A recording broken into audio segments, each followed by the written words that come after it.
Australia గడ్డపై తొలిసారి test సిరీస్ను గెలవడంపై టీమిండియా కెప్టెన్ హర్షం వ్యక్తం చేశాడు. ఇదొక మధురమైన జ్ఞాపకంగా పేర్కొన్న కోహ్లీ తాము అన్ని విభాగాల్లోనూ సమష్టిగా రాణించడంతోనే ఆసీస్ను వారి దేశంలో ఓడించామన్నాడు.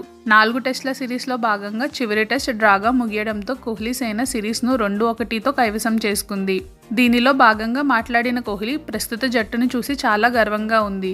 ఈ సిరీస్ను సాధించడం నిజంగా చాలా గొప్పగా ఫీల్ అవుతున్నా. గత 12 నెలల నుంచి మా జట్టు అద్భుతమైన విజయాలు సాధిస్తూ చక్కటి పునాది వేసుకుంది.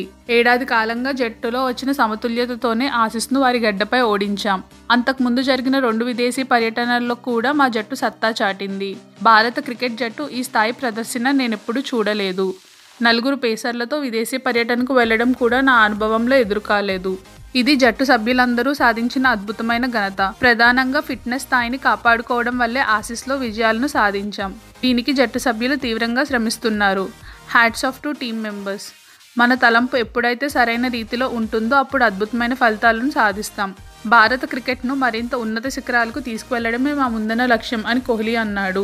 అదే సమయంలో భారత్ వరల్డ్ కప్ సాధించిన క్షణాల్ని కూడా కోహ్లీ ఒకసారి నెమరవేసుకున్నాడు. 2011 వరల్డ్ కప్ సాధించిన భారత జట్టులో తాను జట్టు సభ్యుడినని పేర్కొన్న కోహ్లీ అదొక చిరస్మరణీయమైన జ్ఞాపకంగా పేర్కొన్నాడు. కాకపోతే ఆ సమయంలో తానొక యువ క్రికెటర్ను మాత్రమేనని, ఆ వరల్డ్ కప్ గెలిచిన ఆనంద క్షణాలను జట్టు సభ్యుల్లో ఆస్వాదించడాన్ని స్వయంగా చూశానన్నాడు. కానీ వారు ఎలా ఫీల్ అయ్యారో తనకు అప్పుడు తెలియదన్న కోహ్లీ ఇప్పుడు కెప్టెన్గా చారిత్రక సిరీస్ను గెలిచిన సందర్భాన్ని విపరీతంగా ఎంజాయ్ చేస్తున్నానన్నాడు.